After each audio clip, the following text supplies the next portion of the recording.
Hey, I'm Des. Hey y'all, I'm Sai. And we're the co-hosts of Let's Talk Sis podcast, where we truly believe that together empowered women can transform their lives. Join us for heartfelt stories, enlightening conversations, and a whole lot of accountability along the way.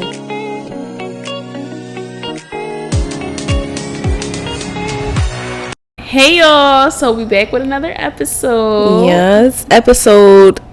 I don't know. By the time y'all see this, I'm not sure what episode it's going to be, but yeah. But we're back, and this episode is very special. Yes, because we have a very special person here. Yes. Bree, would you like to introduce yourself? Yes, I can introduce myself. I am Bree. I am the therapist. I am Dear Sisters in-house therapist. I'm a healer. I am just a person of many hats, but ultimately just all things wellness. I am about all things wellness. So, hello everyone. I'm so happy to be here. Yes, we're happy to have you here. Oh, stop y'all. Stop it. So I actually have a question I was thinking already. You said you went to school for psychology? Yes, in undergrad. Well, I mean, I guess both, but why did you choose psychology? She getting right to right, it. Because it's been on my mind. I was thinking about. I wanted to ask you. All right, so y'all, when I've been in this field since I was 15 years old. So like before I started applying to colleges, I was already in like the human services field. Like, what do you mean? In high school. Okay. I worked at this place. It was called Women's Christian Alliance through Philadelphia Freedom Schools. Mm-hmm. So it was like basically like a program. The school district was offering it, so I used to work like 3 days. I'm lying. 5 days a week, 3 hours a day. Okay. And it was an African-based program, and it was just teaching us about like a lot of stuff going on in the world. Just like it was really based on like African American history, just a lot of things. But at a very young age, I understood the need that our community had. At a very young age, I understood like the lack of resources. I just understood a lot of things very young. And if you don't mind me asking, does your, I don't know what the correct terminology would be, but do you heavily resonate with the need that we need because it's something you needed within yourself? Absolutely. Okay. Absolutely. Real bad. Like, you know how, like we was just talking about before we had to re-record. You know how like certain things in your life don't make sense until it makes sense. Yeah. That, like my path that I chose to follow didn't make sense until it made sense. Yeah. As a kid, people always came to me asking me for advice. I used to be like, I am a kid. Mm-hmm. Like, I don't know. Why are you coming? But they seen something that you had that you didn't see. Mm-hmm. People would come to me and tell me their business. In high school, like, I was always the person that people would come to. Like it didn't matter who. Tell me if I'm wrong. Or this happened. And it would be like, I don't know why you picked me, but I'm listening. And then from there, it just started to be like, when I was showing up in my element, when I started to see more like, oh, okay, this is why, this is who I am. Exactly. So that was what made me choose it. I feel like it chose me. I didn't choose it. Yeah. It's just one of those things like. Have you ever questioned whether or not it was like a passion or a purpose in comparison to like purpose? Did you ever have that moment of like, I'm really passionate about this. This is how I feel. This is like, you know? Okay, so you remember before when we was recording for the healing series, that was the topic. That was the episode. Oh my gosh, we didn't even cover Wait. We could get there. Okay. But the first, previously what I thought I knew, or what I thought, because I changed my mind a lot. Mm-hmm. My previous thought on like passion versus purpose and the way that it shows up in us in our life in regard to our career and things like that. I previously thought that everybody had a distinct purpose, but I'm starting to not feel that way. Mm-hmm. I agree with that now. Yeah, I'm starting to not feel that way. So I never questioned at all if it was for me, but I did think it was my purpose before. I don't really feel like that anymore. I feel like it's just who I am. Yeah. Like, you know, like people that do hair, like you can choose to feel that like being a hairstylist is my purpose, or it's just you're just a beauty model, like that's just your thing. That's like how you said you're just a healer. I'm a healer. That's who God made me. My purpose is to show up and use my gift. Yeah, I actually love that so much because I feel like obviously I'm younger in comparison to you. I don't know if that's okay, because people, women be like, well, if you okay, but like obviously I'm much younger than you, right? And I feel like in my generation, or what would be considered to be my generation, I have always been the one to seem like so ahead. And me, in the terms of like having it figured out. People always from the outside looking in just feel like I have everything figured out. You're just so well established. Like, how did you know? Absolutely. So people always ask me, how did you know what your purpose is, right? Which I feel like people often associate my purpose being cooking, because I've been cooking professionally for 9 years, right? So I often get the question, how do you know what your purpose is? I'm trying to figure it out. What does it feel like? When were you able, like, what's attached with that feeling of purpose? And it just took me, the past 2 years to be able to publicly say, like, that's not my purpose. That's a passion of mine. And I feel like it's allowed me to be in spaces and in rooms and amongst other people and make connections that were purposeful. But cooking itself is not my purpose, right? So personally, I have gone through this unknown phase of embarrassment and being ashamed, because when you pave a way for so many other young cooks and you kind of create this name for yourself, where you from, and like being from Philly, and you build this audience and these supporters who like are true. I got true supporters, like clients that's like literally like, you know what I'm saying? So it's like when you build this rapport with people, right, they kind of unintentionally and maybe subconsciously become disappointed when you say, hey, I'm taking a break. Hey, I no longer am interested in this space. Hey, I'm just not right now. They don't really understand that. And I feel like it's coming from a place of love, but it's like, personally, I have been fighting through a mental battle of just feeling like embarrassed and just like a huge disappointment, and then trying to counter that with my own personal experience of like, y'all see me as a chef, but it's not my identity, No. And I feel like people that love you or really support you, sometimes they don't provide the space for you to grow. Come on. Because for so long I felt embarrassed to say, I'm sorry, and I've been cooking my whole life, but y'all, their sister was birthed 5 years ago. I done sold hair. I done had a boutique. I done had all these things, right? So now people start to look at me like, oh, you don't really know what it is you want. You doing too many things. You a jack of all trades. You start to hear things like that. And it's like, then it says you start questioning yourself, where it's like, okay, I know I like to cook, but I'm really passionate about like women. And I'm really passionate about this. And I'm really, what is it? Do I know myself? It has you questioning like an identity. Exactly. I want to leave you with a quote. I found it 3 years ago and it changed my life ever since. I'm just like you. You already know that. If I want to dibble and dab in this or that or whatever the case may be, first let me get to the quote. We always hear a jack of all trades is a master of none. But we never hear the rest of the quote. Yep. Still, it's always better than a master of one. So, a jack of all trades is a master of none. It's still always better than a master of one.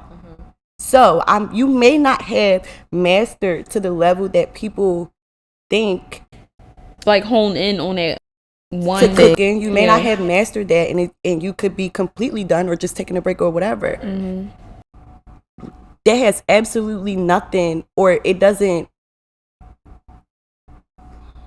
I don't want to say it has absolutely nothing to do with the fact that you not knowing, because sometimes when people don't know themselves or they don't know how they want to show up, they do go through like these phases, right? But I think it has more to do with the person that is perceiving you.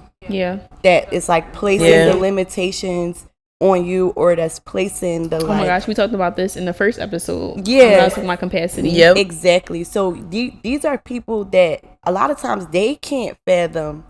How are you able to do that? So Bree, yes, I asked you why you went to school for psychology. What made you? You know how you was talking about, I don't remember if it was this clip or the last one, you was talking about how you transitioned into like entrepreneurial and you wanted to start the healing series and do wellness and stuff. What made you do that transition? Because going to school, you originally probably wanted to do like, you know, what was it that you had? So I have my bachelor's degree in human development and family studies. That's basically just like studying the way that humans develop from the time we are conceived to the time we die. So going over like major milestones in our life, all of that kind of stuff. So it's bachelor's level. So, you know, you get like the basics. Yeah. Right? I then went on to get my master's degree in clinical counseling with an applied behavioral analysis concentration. A year after that. Y'all heard her. So the applied behavioral analysis concentration aspect of it deals a lot with studying behavior. So in 2019, like around that area, I started to realize like how everybody was having the same behaviors. Like everybody's out of touch with themselves. Yeah. Everybody's like, there's so much emphasis placed on like Hollywood culture. And when I say Hollywood culture, I'm talking about movies, music, that whole industry.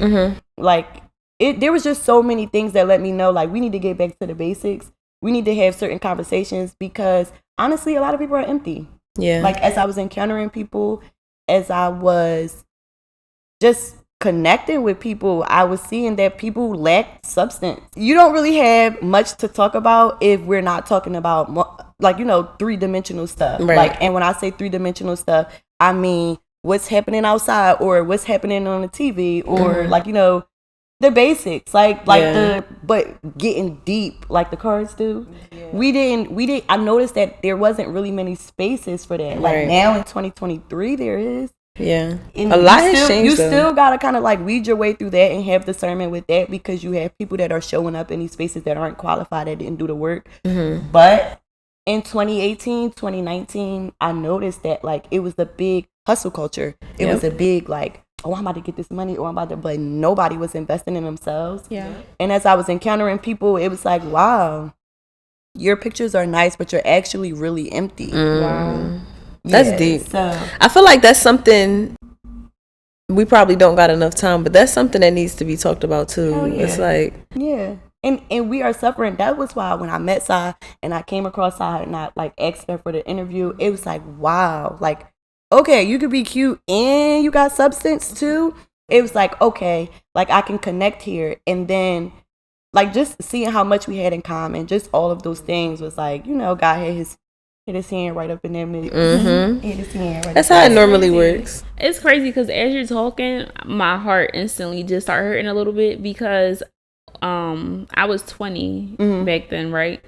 And I personally feel like I am ahead of like my age curve. Absolutely. If that makes sense, according to like societal guidelines and standards and stuff like that. And then as I navigate from the place that I am now and reflecting back on like the girl that I was then, right? There are grown adults, there are functioning parents, there are grandmothers, there are so many people who have not tapped into any of that. And my heart hurts because it's like, baby, you didn't even see how good it could get yet. You know?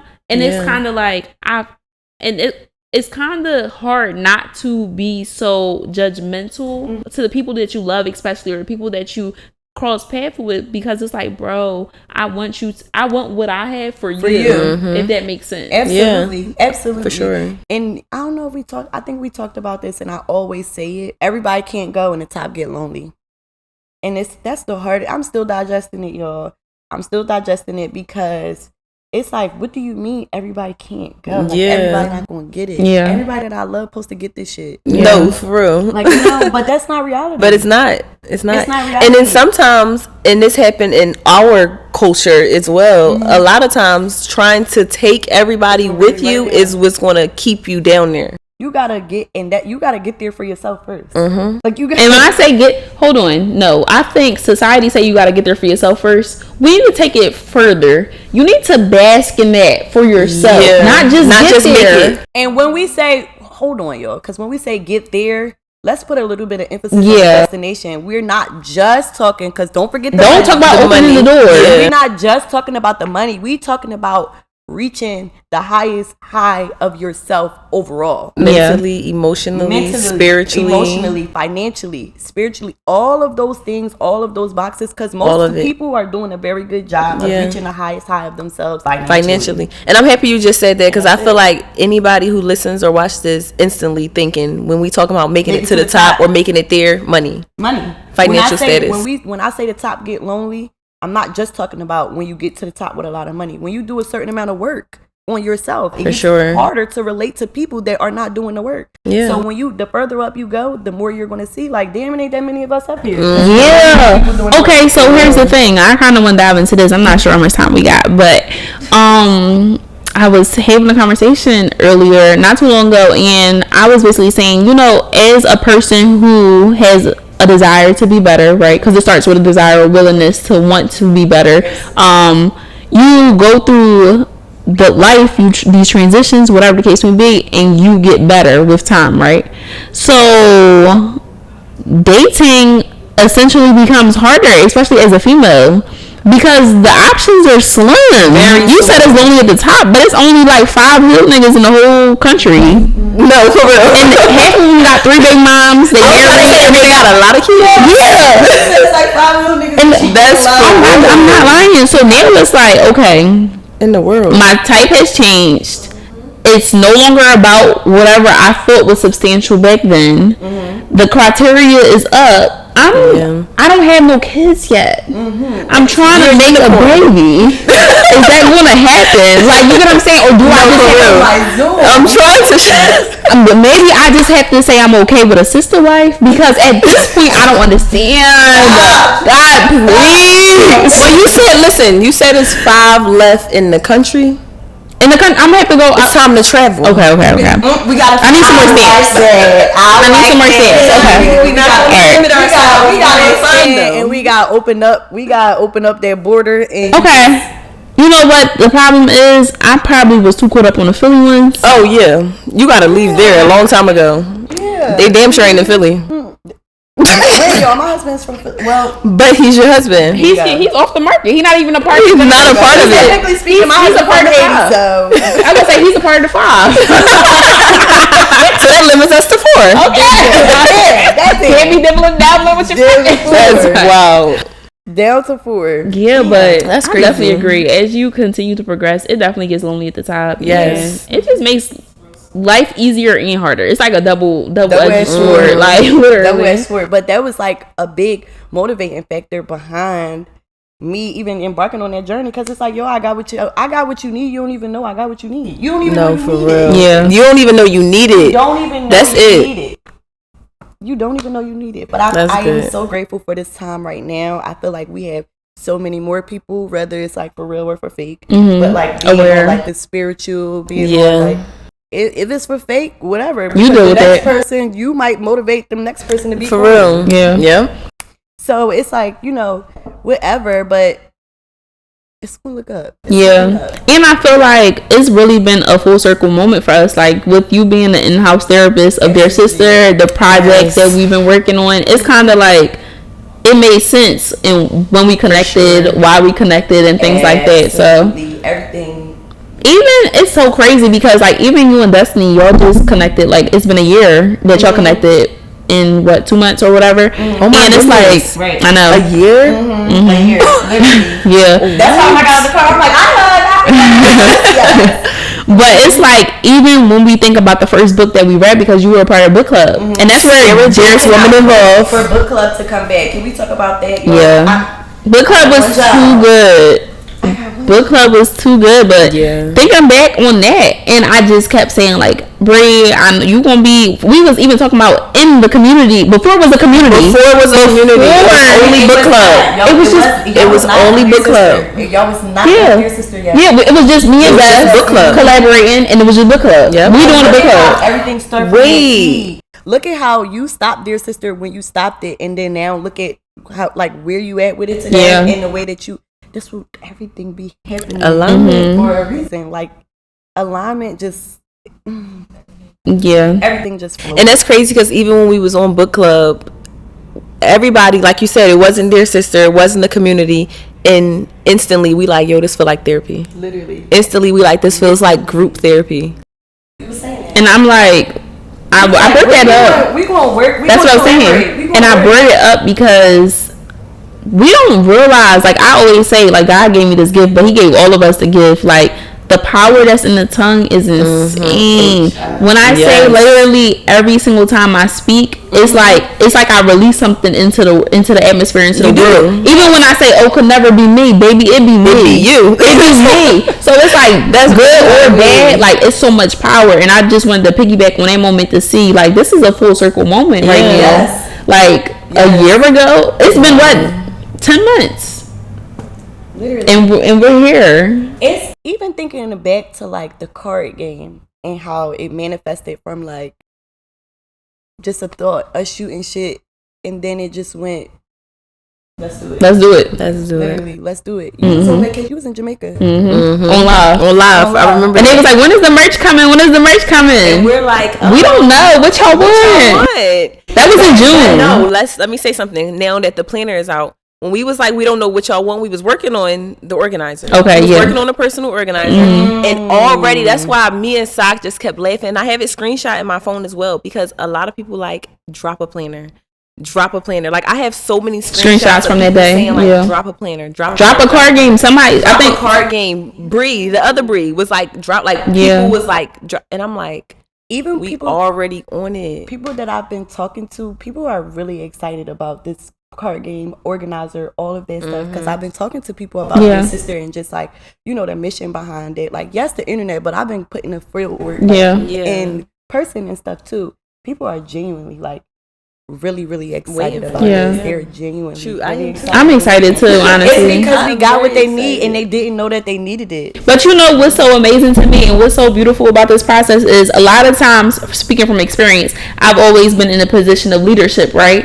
And it's always been like, okay, this is what I know my mentees need because this is what I needed, right? But between the card game and the planner, it's meeting me where I am today.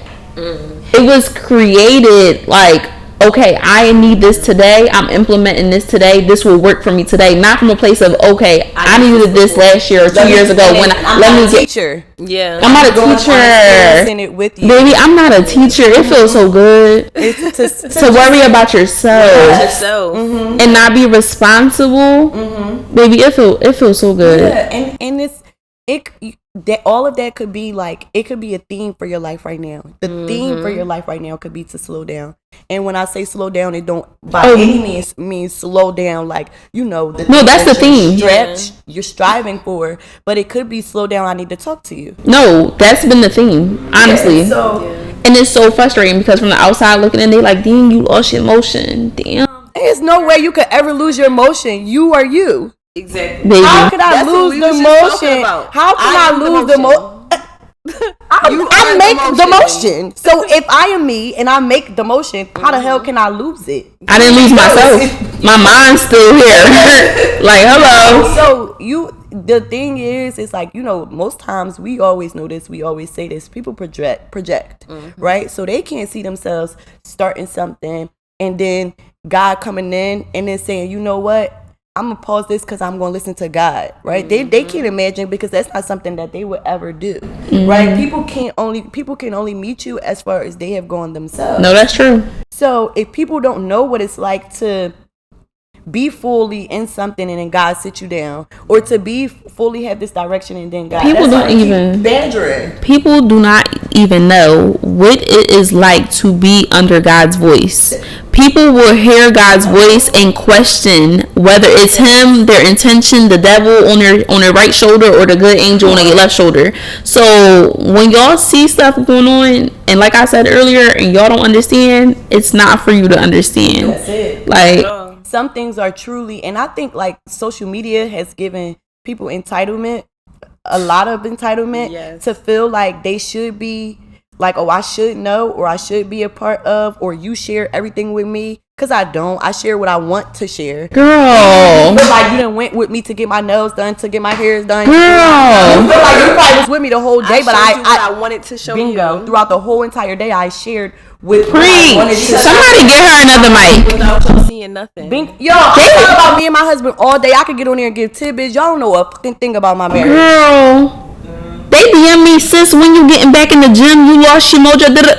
No, I'm in the gym every day. I never got out. But because I didn't post it, it's not happening. The validation. We gotta do better. And not, I'm sorry to whoever sent that DM, not that, but I'm willing to bet that it probably didn't come from a person that's consistently in the gym. So you were watching me in the gym while you in your bed. Watching me saying, "Oh my God, Cheez-It crumbs rolling around your titties." Oh my God, sis, you should get back in the gym. Why you eating donuts? Oh, get child. Life is so funny, but it's tricky. Ain't it? But the thing is, like you said, it's social media. Come on, social media did us so bad. Like social media helped a lot as far as business and stuff like that, but it did us so bad. I feel like even with the business aspect of it, we was talking about this on live. With the business aspect of it, it's like on one hand, we seen that we can achieve anything of our wildest dreams, but then on another hand, you seen too much. We seen too fucking much. Yeah. I feel like, my bad. I can't imagine my grandpa having access to somebody in Asia. He was already a whore. Like, you can see somebody in Asia at your fingertips on Instagram. No, my grandpa probably wouldn't be my grandpa. He probably would have been flew to Asia. Child, please. We got way too much. We have too much access. We not supposed to see that much stuff. Why am I seeing 50 different people doing 50 different things in the midst of 5 seconds? Wait, but can I ask y'all something? I know we be having this conversation about social media, like frying our brains and stuff, but can I say, like, social media really doesn't bother me? Like, am I crazy or am I just not aware? You could have went through the phase where it did, and everybody have that phase where they understand, like, I feel like I need to unplug a little bit, or I need to change my timeline. I need to whatever it could be. Okay, like, so I think I went through my own personal development journey. I embarked on it before social media is what it is now. Yeah. So now I've been able to be able to filter and feed through, like. And you're not a strong person. Like, it don't impact you for real. Yeah, it doesn't impact me. Like, I've never felt like, I need to take a social media break. Let me deactivate my page. Oh my God, deep for me either. It's never that deep. Like, if I'm having a bad day, I'm not getting on. Because we're joking about it, but it's really that deep for people. All right. No, I'm speaking about my own personal experience. We talk about us laughing like it was never that deep. It really be that deep. And I never scrolled and was like, oh my gosh, why is she in Bali? And I be like, I feel like that stuff like that is that's not FOMO. You can't blame, not even that. You can't blame social media. You having a problem internally. FOMO. And that's what I'm saying. Yeah, fear of missing out. That you got a lot of people that suffer from FOMO and don't even recognize that they suffer from FOMO. That's why they get mad when their friends hang out with their other friends. And you're scared of missing out on a fake life because most of the shit be fake. Y'all know when I start realizing that the game was done, when women were paying to get on the fake jet. They're still doing that. Wasn't we just looking at? That's when I realized it was fraud. It was done. But no, yeah, the fake jet, the props, nobody, all the props. I mean, y'all, the fake jets, the fake cars, the money. That's not the fake money. Yeah, what I only feel realizing is that people that's really up there, the people that really got the money, ain't doing none of that shit. Yeah, we never catching them. I also feel like how we was just saying. What those people do, that's what's best for them. That's what works for them. The fake jets, the fake money. True. I mean, because I know people personally that works for them. Yeah, it's really marketing. They make real money from showing the fake stuff. Yeah, and I'm talking about real money. Real money from showing the fake stuff. Annual incomes in a month.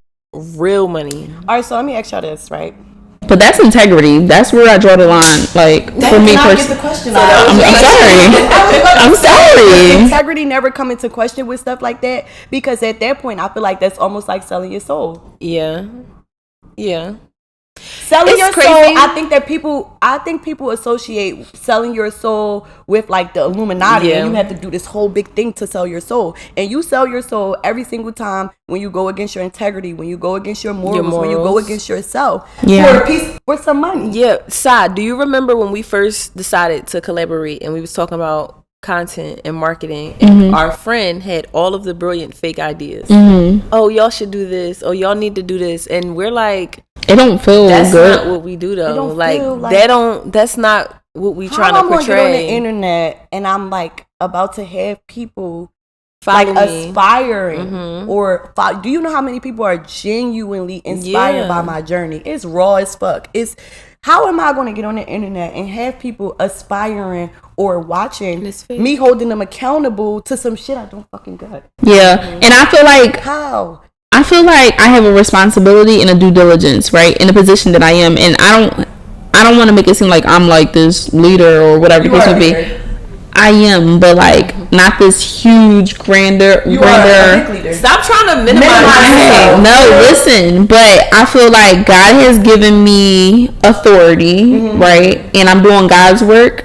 I would never dare play with God's people because it'll fall on me. The blood will be on my hand. What's going to happen? So exactly. One way or another, you gonna pay for that. Exactly. You gonna pay for that. So in the process of thinking like, okay, it's been times. So first of all, let's be transparent. In the beginning of our collaboration, before we even said we officially collab, we were both coming from a very rough transition of being in a new environment and not making as much money as we were used to making, and it was like, baby, we need to figure out how we're gonna get this money by tomorrow.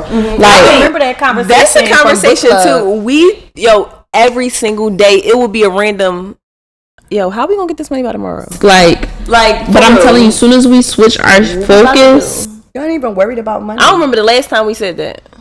No, seriously. Come on. And baby, life got good. Life got great. Come on.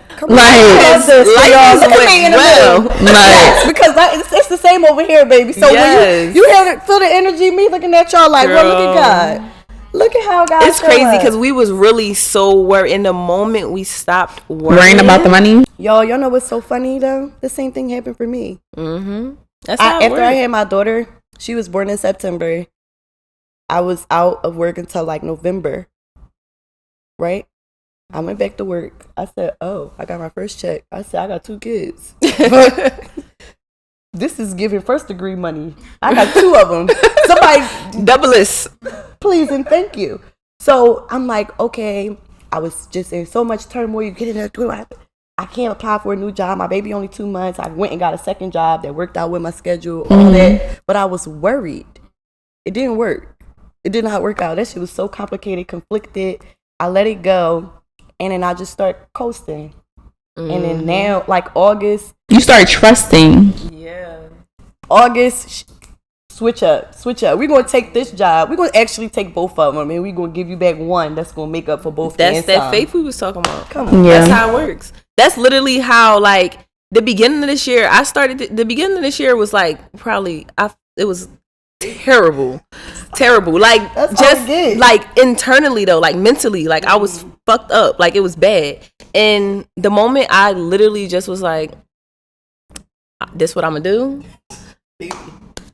this was gonna happen, because you gave it to God. And it happened. It happens. How old are you? 24. 24. She just turned 24 like 4 days ago, y'all. Happy birthday. I feel like the reason why I asked you how old are you is because I feel like between the ages of like 25, that 24, 25-ish mark, and then 28, you still got some more time to fight. I know you. You're probably like, baby. How many more? I feel like 27, 28 is when it's like the end of, what is it? I think so too, because we got the descend, whatever the storytelling, the climax is the high point. That 24 and descending, that's the climax. And then after that, I feel like reality bingo. You kind of like make sense of all of the lessons that everything you just went through, all the lessons. Like around age 28, like that 27, 28, as the 20s started to conclude. Yeah. It was like, oh. Baby, hopefully I got a man. Hopefully the 28 is a perfect time for me to conceive and have a man. So if you're watching this. So you watch it's like, no, I'll take that bit. I'm not trying to get my head boxed up. Because then he could be like, "Sorry, I'm right here." You could be like, God, no, not that one. No, actually, no. Just transitioning from like the overall growth and personal development and all that stuff. Like we mentioned prior, these products really mean the most to us. And our collaboration, I feel like people have this negative connotation towards therapy or therapists or whatever the case may be. It's just they just look at them as unrelatable humans or whatever the case may be. But I feel like Destiny, I'm sure you'll agree as well, it was so important for us to work with a therapist and for us to build this connection of having you join the team of Dear Sister Let's Talk, but to have you hands-on in the process of curating the conversational card game. Baby, it has been. And I did put my therapist's head out for some of them questions. I love that. Yes.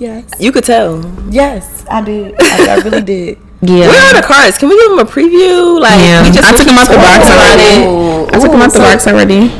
We should end the episode by like plucking a card or whatever. Did you shuffle? No, I didn't. All right. No, so I guess this is how we wrapping up the episode. If you're listening to this and not watching it, just follow along. We're playing the conversational card game that we all three of us have created. It's called Let's Talk Sister. Releasing Black Friday, November 24th. November 24th, y'all. We almost here. For everybody that keep asking me when they come out.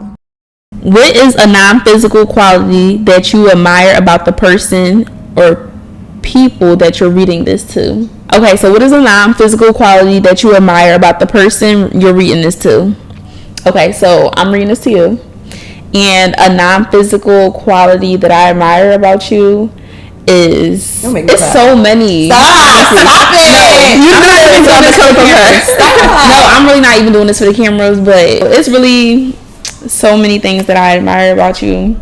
And I mean, outside of this card, I really just want to say that I appreciate it because I'm never going to forget the time that you pulled up with Henny Lemonade, Douce Lemonade at the park with a blanket on Lincoln Drive and just was there. She was listening. Like, I just like the fact that you listen and you also always have a reason in mind. I could always talk to you for hours and you could always challenge my opinion, my thought, perspective in a progressive manner. So I appreciate you. Oh, that makes me so. I pride myself on everything that you just said. So that makes me.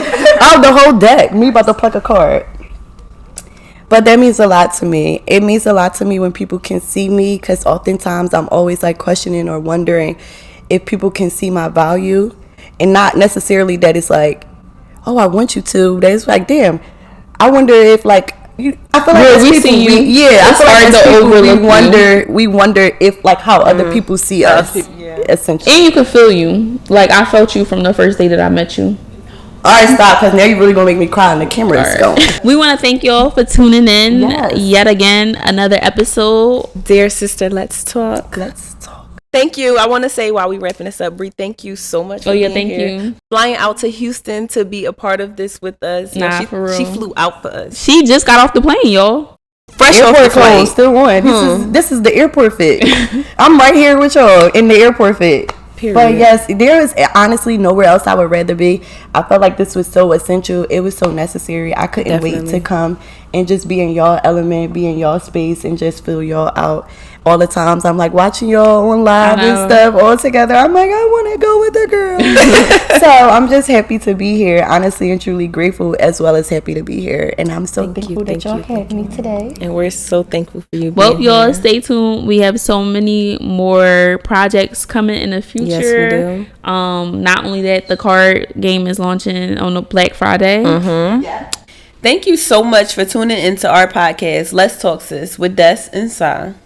Stay connected by following us on all of your favorite social media platforms. And don't forget, use hashtag Dear Sister Let's Talk to find us. Wait, before you go, head over to our website or our Instagram and join our interactive community for a daily dose of sisterhood, where like-minded women fellowship, encourage, and create a safe space amongst one another. See you inside, sis. Toodles. Bye.